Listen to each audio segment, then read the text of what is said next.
डोक्यावर पांढरी टोपी, अंगात पांढरा सदरा, पांढरा सलवार आणि पायात पांढरी चप्पल, वाढलेली पांढरी दाढी आणि गर्दीच्या घराड्यातून स्लो मोशनमध्ये उंचवणारा हात, चेहऱ्यावर हास्य आणि लागलीच लक्षात येणारे सुटकेचे भाव.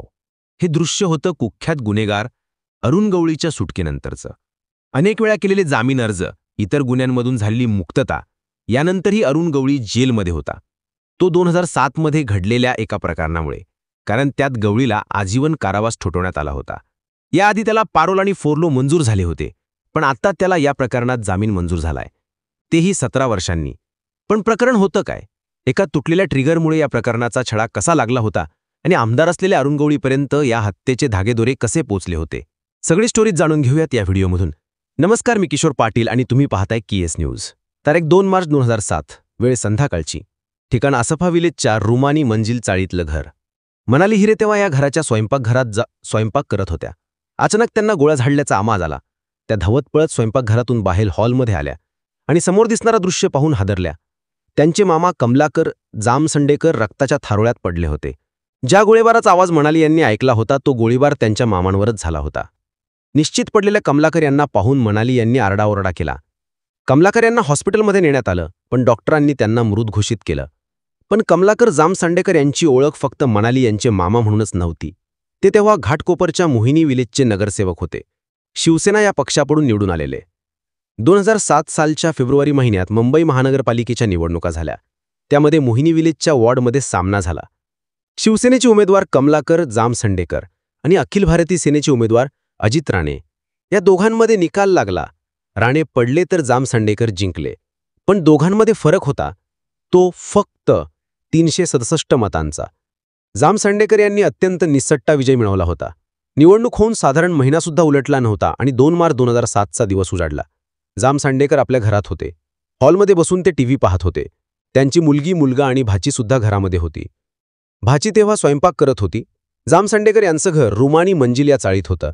चाळीत नेहमीसारखी माणसांची गर्दी होती. इतक्यात त्यांच्या दाराबाहेर 2 गाड्या थांबल्या. 4 लोक या गाड्यांवर बसली होती.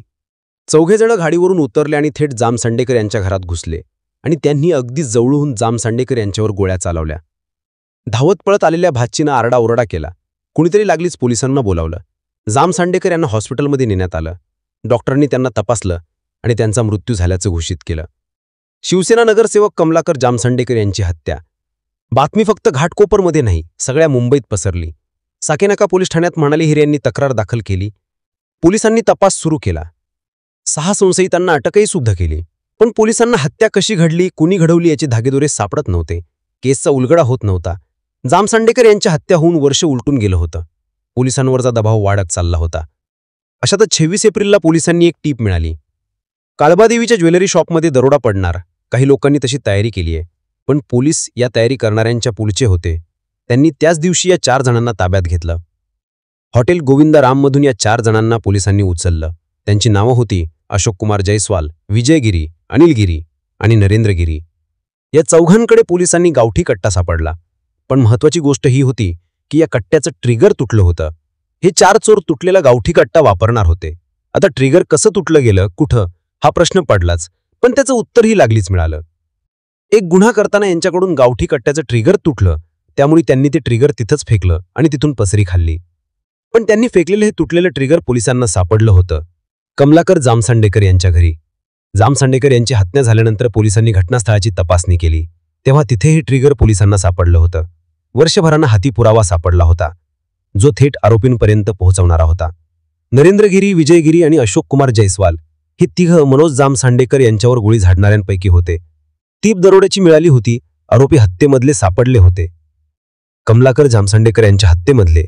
पण तरी केसचा उलगडा झाला नव्हता, कारण फक्त गोळ्या झाडणारे सापडून फायदा नव्हता. गोळ्या नेमक्या का झाडल्या, कुणाच्या सांगण्यावरून झाडल्या, या प्रश्नाचं उत्तर सुद्धा पोलिसांना शोधायचं होतं. अटकेत असलेल्या 4ही आरोपींकडे पोलिसांनी चौकशी सुरू केली. तेव्हा त्यांना 2 नावं समजली, अजित राणे आणि प्रताप गोडसे. आता या दोघांचा विषय असा होता की पोलिसांनी ज्या 6 संशयितांना या प्रकरणात सुरुवातीला अटक केली होती, ज्यांच्याविरोधात चार्जशीट दाखल करण्यात आली होती, या 6 जणांमध्ये या दोघांचाही समावेश होता. या दोघांमध्ये कॉमन पॉइंट होता, दोघेही अखिल भारतीय सेनेशी संबंधित होते.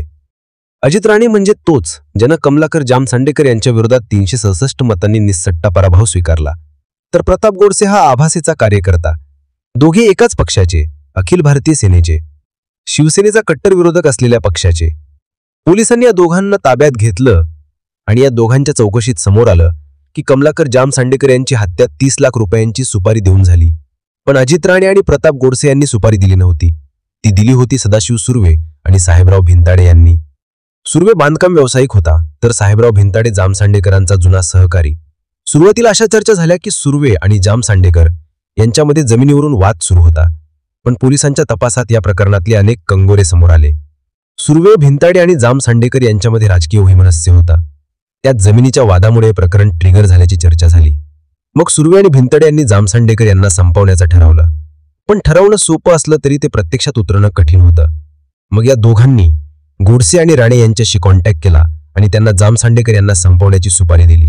या दोघांनी सुपारी घेतली, पण सुपारी वाजवायची की नाही फायनल होणार होतं दगडी चाळीतून आदेश आल्यानंतर. आणि दगडी चाळीतून फायनल कॉल देणारी व्यक्ती होती भायखळा मतदारसंघाचा विद्यमान आमदार, अखिल भारतीय सेनेचा अध्यक्ष, दगडी चाळीचा डॅडी अर्थात अरुण गवळी. अरुण गवळीच्या दगडी चाळीतल्या ऑफिसमध्ये मीटिंगा झाल्या. आधी गोडसे गवळीला भेटला, त्यानंतर भिंताडे आणि सुर्वे गवळीला भेटले.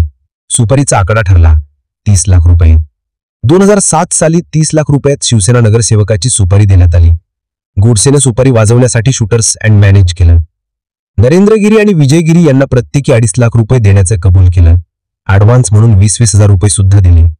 या दोघांनी जामसांडेकर यांच्यावर 15 दिवस पाळ ठेवली. फुलप्रूफ प्लॅनिंग घडलं आणि जामसांडेकर यांना त्यांच्या घरात घुसून संपवण्यात आलं. आता पोलिसांच्या कारवाईला वेग आला. त्यांनी मे 2008 मध्ये अरुण गवळीला दगडी चाळीत चिरून अटक केली. जुलैमध्ये सुर्वे आणि भिंताडे या दोघांनाही अटक केली. सगळ्या आरोपींवर मोकुका लावला गेला. कोर्टात खटला सुरू झाला. 2008 पासून 2012 पर्यंत अरुण गवळी आर्थर रोड जेलमध्ये होता. त्यानं वकिलांमार्फत अनेकदा जामिनासाठी अर्ज केला, पण हा अर्ज वारंवार फेटाळला गेला. मग 2012 मध्ये मुंबई सत्र न्यायालयाने अरुण गवळीला इतर 11 आरोपींसह आजीवन कारावासाची शिक्षा सुनावली, जी पुढे हायकोर्टात सुद्धा कायम राहिली आणि गवळीचा तुरुंगातला मुक्काम वाढला. मागची 17 वर्ष गवळी या प्रकरणात जेलमध्ये राहिला. काही वेळा त्याला पॅरोल आणि फोरलो मंजूर झाली. दुसऱ्या एका प्रकरणामध्ये जामीनही मंजूर झाला. पण कमलाकर जामसांडेकर हत्या प्रकरणात सुप्रीम कोर्टात जामीन अर्ज करून सुद्धा गवळीचा हा अर्ज फेटाळला जात होता. पण आता सुप्रीम कोर्टानं अरुण गवळीचं 76 वर्ष वय आणि अपिलावरती प्रलंबित असलेला निर्णय या दोन्हींचा विचार करत जामीन मंजूर केला आणि अरुण गवळी 17 वर्षांनी बाहेर आला. मुळात ही सुपारी जरी सुर्वे आणि भिंताडेकडून देण्यात आली असली तरी तो असा काळ होता जेव्हा शिवसेनेच्या विरोधात सहसा कुणी जायचं नाही. पण त्याच काळात अरुण गवळी शिवसेनेचा राजकीय विरोधक मानला होता. त्यानं अखिल भारतीय सेना नावानं राजकीय पक्ष काढला. मुंबईत दुसरी सेना काढून बाळासाहेब ठाकरेंना आव्हान देण्याचं काम गवळीनं केलं. पण जामसांडेकर यांच्या हत्येमुळे हा संघर्ष आणखी शिगेला पोहोचला. त्यानंतरही शिवसेनेचे आमदार आणि कामगार युनियनचे नेते रमेश मोरे, सेना नेते केदारी रेडेकर यांचीही गवळी टोळीकडूनच हत्या झाल्याचं सांगण्यात आलं.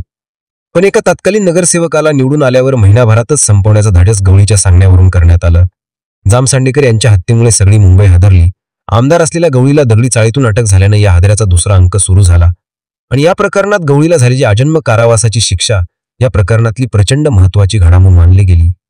आता वयाच्या 76व्या वर्षी गवळीला या प्रकरणात जामीन मिळाल्यानं पुन्हा एकदा चर्चेत आली आहे. 2 मार्च 2007 ची संध्याकाळ आणि रोमानी मंजिलमध्ये घुमलेला गोळ्यांचा आवाज. तुम्हाला व्हिडिओ कसा वाटला कमेंटमध्ये नक्की कळवा. तुम्ही चॅनलला सबस्क्राईब करा, कारण आपण व्हिडिओत बघणार आहोत डॅडीची लव्ह स्टोरी.